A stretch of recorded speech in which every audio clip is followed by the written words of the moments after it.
네, 요동치는 국제 정세 속에 새 정부가 해결해야 할 외교 안보 현안이 한두 가지가 아닙니다. 이재명 대통령과 트럼프 미국 대통령과의 첫 통화 시점이 관심인데요.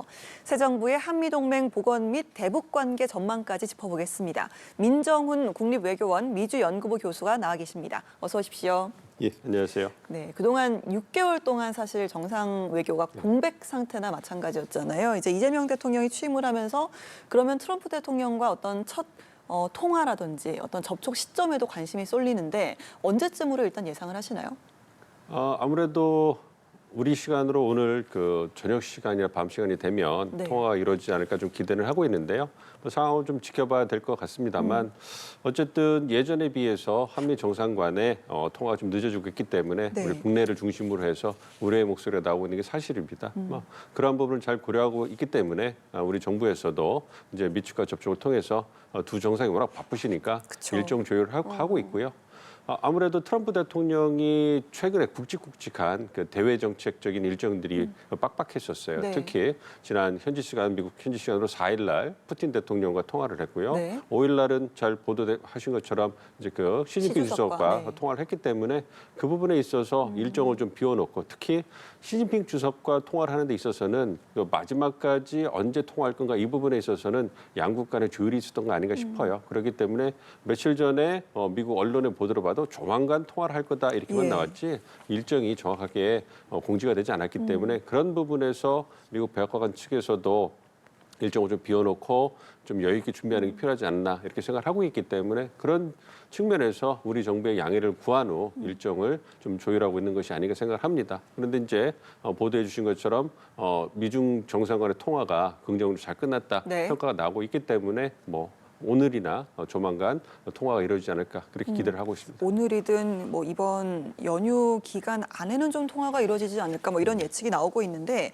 이 첫 통화라는 게 상당히 중요한가 봐요. 이게 좀 늦어지면 뭐 한미 동맹이라 이런 부분에 걱정을 해야 될 정도로 이게 중요한 겁니까? 그런 건 아닌데요. 아무래도 이제 우리나라 같은 경우에는 한미 관계가 너무나 중요하잖아요. 네. 한미 동맹의 강건함을 새 정부에서도 변함없이 튼튼하다 이 부분을 국내적으로 보여줘야 되기 때문에 얼마나 빨리 우리 새 지도자께서 미국 대통령과 통하느냐 이것이 그걸 가늠할 수 있는 척도가 아니냐 이런 식으로 이제 회자가 됐기 때문에 그런 네. 부분인데요. 사실 미국 현지에서는 이렇게 그 새 정상과 얼마나 빨리 얼마나 오랫동안 통하느냐 이런 부분에 대해서는 그 의미를 두고 있지 않아요. 그러니까 그 자신들의 일정에 따라서 관계를 조율해서 하는 것이지 그 부분에서 가는 것이기 때문에 사실 우리 국내적으로도 보다 더 큰 의미를 부여한다 이렇게 말씀을 드릴 수 있겠고요. 그렇기 때문에 그런 부분에서 어쨌든 말씀드린 것처럼 두 정상의 일정을 조율해서 하는 것이니까 하고 있을 거고요. 미국 측에서도 우리 국내적에서 이렇게 좀 일고 있는 이러한 우려에 대해서 잘 알고 있기 때문에 최대한 빨리 일정을 조율해서 두 정상께서 통화를 하시고요. 무슨 그 상견례를 좀 하셔가지고 특히 트럼프 대통령이 정상회담 좋아하시잖아요. 그쵸. 그렇기 때문에 두 정상 간의 케미 잘 네. 맞을 거라고 기대를 하고 있는데요. 그런 토대를 물꼬를 트는 게 필요하다 생각하고 있습니다. 네, 통화가 이루어진다면 어떤 주제가 오갈 것이냐 이 부분도 관심인데 사실 양국 사이에 지금 민감한 현안들이 좀 기다리고 있잖아요. 뭐 미국의 관세 인상 요구라든지 안보 비용 분담 압박이라든지 또 주한미군 감축 관련해서도 이야기가 나오지 않을까 예상이 되는데 뭐 실무진들 간에 이미 접촉을 하고 있겠지만 정상 간의 첫 통화에서 이런 이야기가 나올 가능성은 얼마나 보시나요? 크지 않다고 보고 있어요. 왜냐하면 말씀드린 것처럼 첫 통화는 상견례고요. 좋은 인상을 서로에게 남기는 게 필요한 겁니다. 그러니까 트럼프 대통령 입장에서는 우리 이재명 대통령의 취임, 당선 축하하는 그러한 전화이기 때문에 예. 당선을 축하하고 한국의 민주주의가 또다시 승리를 거뒀다. 그리고 한미동맹은 공고하게 잘 유지가 될 거다. 이런 좋은 말씀 해주시고요. 특히 미국 측이 전략적으로 굉장히 중요하게 생각하는 한국과의 관계에 있어서 조선협력이라든지 이러한 한미 간에 윈윈할 수 있는 협력에 대해서 아마 원론적으로 거론을 하실 거라고 생각을 하고 있고요. 현안에 대해서는 이제 앞으로 두 정상이 만나셔서 다뤄야 될 부분이기 때문에 그리고 이 첫 통화 같은 경우에는 통화 시간이 짧아요. 네. 그리고 통역하는 시간까지 고려한다면 거의 원론적인 수준에서 축하하는 네. 수준으로만 될 거기 때문에 그런 그런 민감한 현안에 대해서는 다음 기회로 미뤄두지 않을까 이렇게 예상을 하고 있습니다. 당장 실무적인 내용보다는 좀 덕담, 축하 차원의 통화가 좀 이루어질 수도 있다라는 말씀을 해주셨는데 이 대통령의 당선에 대해서 미국에서 내는 입장문에서요. 이례적으로 중국의 개입을 언급을 했습니다. 어떤 의도가 있다고 봐야 될까요? 그러니까 두 가지 정도로 보고 있어요. 그러니까 한국의 중요성을 확인해 주는 거고 미국 입장에서 두 번째는 좀 우려가 섞여 있는 거죠. 네. 이제 그 미국이 이재명 대통령의 당선에 대해서 원론적으로 축하를 하고 한미 동맹은 굳건할 거다 확인을 해주고요. 이와 더불어서 민주주의 승리다 네. 이 얘기를 했는데 이와 더불어서 어떤 중국의 영향에 대한 개입과 영향 행사에 대해서 우려를 표명하는 이런 입장을 공식적으로 냈거든요. 그 얘기는 일단 봤을 때 미국 입장에서 봤을 때 중국 견제가 가장 중요한 전략적 우선순위란 말이에요. 그걸 위해서는 한국이나 일본 같은 영내 동맹국들의 협조가 필수적인 것이고 그렇기 때문에 이 이제 그 막강한 군사력, 그러니까 전 세계를 통틀어 봤을 때 미국의 군사력과 상호 운영되면서 이렇게 일사불란하게 체계적으로 잘 훈련된 군을 운영할 수 있는 국가가 우리나라가 최고입니다. 그런 측면에서 한국이라는 나라는 세계 최고의 그 제조 역량뿐만 아니라 군사력 측면에서도 그러니까 중국을 견제하는데 핵심적인 동맹국이 될 수 있거든요. 그러니까 한국의 전략적 중요성이 계속 미국한테 증대하다 보니까 새로운 정부가 들어와서도 이제 한국과 미국의 그 협력이 증대되길 바라는 그런 기대가 있는 것이고 그런 측면에서 아무래도 진보 정부가 들어오면 보수 정부보다는 중국과의 관계를 더 강화하는 거 아닐까 이런 우려가 있는 거죠. 미국 워싱턴 조에 그런 부분에 대해서 이제 꼭 언급을 한 거라 생각하니까 아무래도 그런 부분은 말씀드린 것처럼 한국의 전략적 중요성이 미국에 계속 커지다 보니까 그냥 좋은 덕담만 하는 그러한 첫 번째 공식 어떤 답변에도 그러한 어떤 미국의 의도가 표출된 것이 아닌가 생각하고 있습니다. 네. 자, 이런 가운데 앞서도 말씀해 주셨습니다만 트럼프 대통령과 중국의 이제 시진핑 주석 간의 2기 행정부 출범 후에는 첫 통화가 이루어졌습니다. 트럼프 대통령은 긍정적 결론에 도달을 했다. 또 양국 협상단이 곧 만날 것이다라고 예고를 했고요.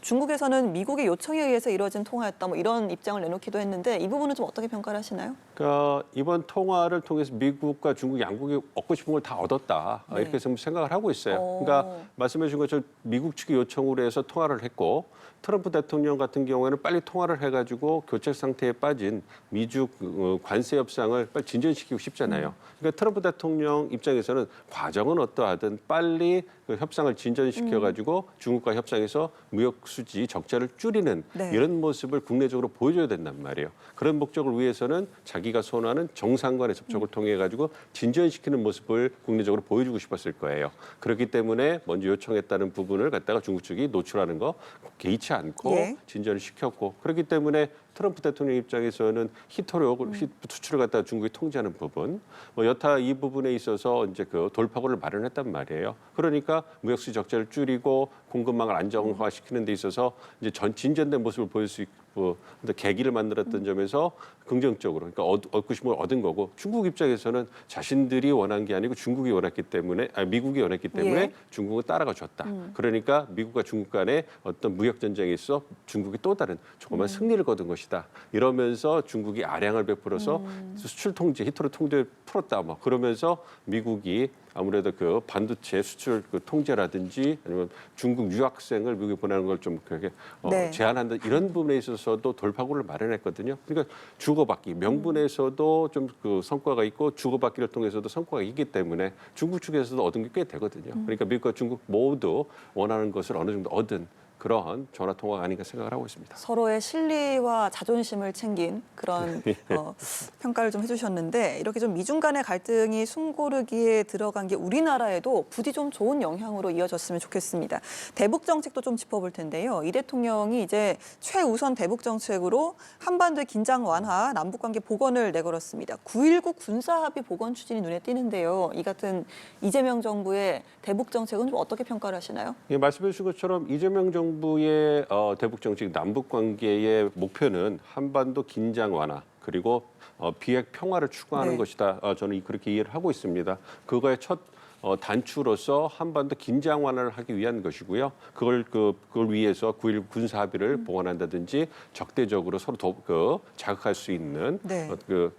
대북 전단을 살포한다든지 아니면 대북 확성기 어떤 방송한다 이런 부분을 좀 중단을 하는 거죠. 그걸 통해서 남북 간에 소통할 수 있는 그런 토대를 만드는 것이라고 생각하고 있습니다. 그러니까 대통령께서 말씀해 주신 것처럼 가장 중요한 것은 어떤 민생 경제를 살리고 경제 활성화를 하기 위해서 코리아 리스크를 해소하는 게 출범 초기에 가장 중요하거든요. 네. 그걸 하기 위해서 이재명 정부 남북 관계에 있어서 이재명 대통령의 의중을 가장 잘 알고 있다고 알려져 있는 이종석 전 통일부 장관을 국정원장으로 임명을 하셨잖아요. 그러니까 국정원을 중심으로 해서 남북 관계를 관리할 거다 이렇게 읽히고 있습니다. 그렇기 때문에 말씀드린 것처럼 출범 초기에 한반도 긴장 완화를 하기 위해서 그걸 위해서 이제 가장 관계 소통을 재개하고 그걸 위해서 이제 긴장을 하는 그런 역할을 국정원을 중심으로 진행이 될 거기 때문에 우선 출범 초기에는 긴장 완화에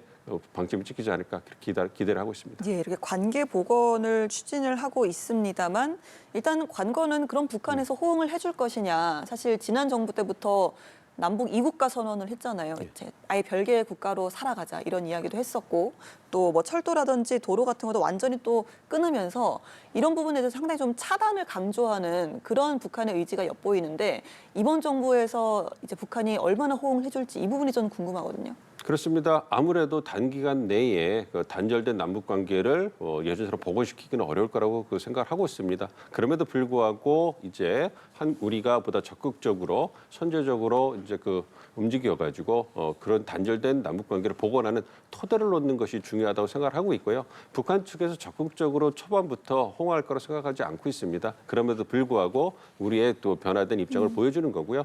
무엇보다도 북한이 호응하기 위해서는 북미 대화가 재개돼야 된다 이렇게 예상을 하고 있습니다. 북미 대화가 재개를 하고 그걸 통해 가지고 북한이 남북 관계와 북미 관계에 있어서 보다 움직일 수 있는 공간을 마련하게 되면 그렇다면 그 상황이 되면 한국이 북미 대화 재개 그리고 북한의 경제 개발 이러한 부분에 있어서 기여할 수 있는 부분이 분명히 생길 거거든요. 그랬을 때 자연스럽게 남북 간의 교류와 소통이 보다 활성화되면서 한반도 긴장 완화에도 상당한 물꼬가 트일 걸로 그렇게 기대를 하고 있습니다. 한반도의 긴장이 완화되려면 무엇보다 북미 대화가 재개되는 게 더 중요하다라고 하셨는데 이 부분에 대해서 상당히 좀 우려가 되는 것 중에 하나가 북한이 지금 러시아와의 밀착을 굉장히 좀 강조를 하고 있잖아요. 특히나 이 대통령 취임 이래 이제 김정은 국무위원장이 러시아의 안보수장인 세르게이 쇼이구 서기와 평양에서 만났다는 말이죠.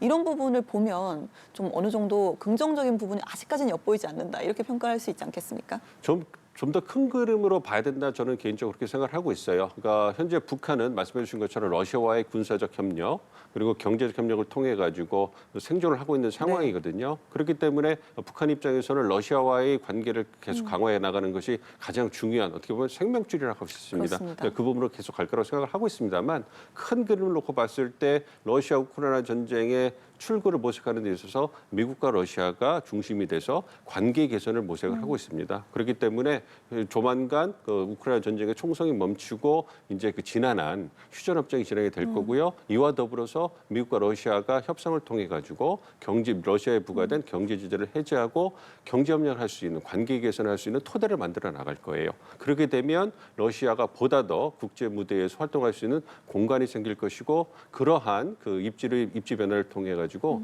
북한을 미국과 가까이 할 수 있는 그런 중재자 역할을 할 수 있을 겁니다. 그렇기 때문에 이런 부분이 큰 틀에서 봤을 때 이제 북미러 이런 삼각 구도를 통해 가지고 북한이 보다 적극적으로 한국과 미국과의 대화에 나설 수 있는 그런 명분과 공간이 만들어질 거고요. 그러한 부분에 대비해서 우리가 미국과의 적극적인 소통 그리고 한러 관계의 개선을 통해 가지고 남북 관계, 북미 관계를 또 개선할 수 있는 토대를 만들 수 있을 거다 기대를 하고 있습니다. 네, 러시아가 북미 관계에도 중재를 해주면서 어느 정도 좀 우리까지 참여할 틈이 좀 생길 수 있을지 기대를 좀 해보면서 말씀 여기서 마치도록 하겠습니다. 민정훈 국립외교원 미주연구부 교수와 함께했습니다. 말씀 고맙습니다. 네.